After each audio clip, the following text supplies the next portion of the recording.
Hi guys! So, for this video, ito yung part 2 ng kay Napaluktan Pete. po pala namin yung manok namin kasi po na bulunan po dahil doon sa isang Ginagawa ko kain itong na baby. binigay ko. Hindi pa daw kasi luto. Pag wala akong magawa guys, ito ginagawa ko. So guys, pabayaan nyo lang nagsasalita. Ito guys, oh. Balitang-balita sa 24, 8 oras. Poste, nangalay mo po. Isang lalaking nakitang palutang-lutang sa ere. At interview natin siya. Lahat po kayo palutang-lutang sa ere. Pinapaktas ko lang po nga ang sarili na paghihingan po ako ng mga kasama ko sa ere, ay ako handa. Guys, alam nyo bang kanta to guys? Ito. Paano kung magmahal ka ng isang taong hindi dapat mahalin sapagkat siya'y nakalaan na sa iba? Alam niyo yun? Kung alam niyo yun guys, mag-comment na lang kayo sa comment section. Tapos mag-record kayo sa inyo. Ginawa ko naman ang lahat. Unang talsik, bakit? Ayun guys, tingnan nyo. Kung meron din kayong ganito, mag-ano din kayo sa akin.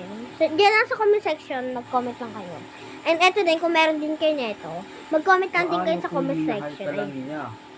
Dahil di... At ito muna, Torn.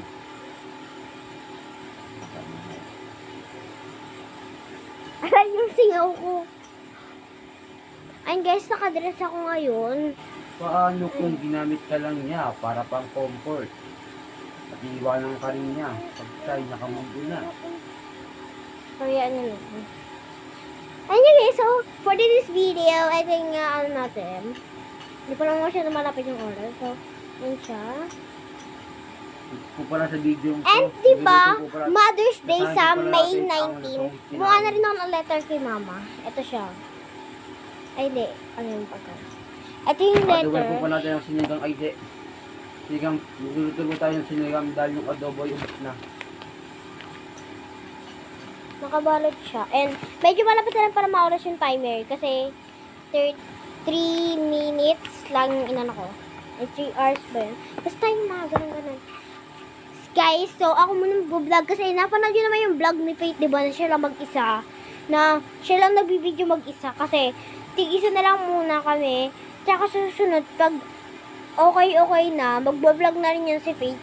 Siya mag-isa kasi okay naman na siya, kaya naman niya yan eh. Tsaka guys, ano din, malungkot din nga, diba? Kasi ngayon, nilibing na si Chichi. Wala na siya, si Brownie. Nakita niyo naman yung minay day ko, diba? So guys, malapit na yung oras. Wala nang part 2, part 3. Bye guys! So, comment section lang. Maglagay lang kayo.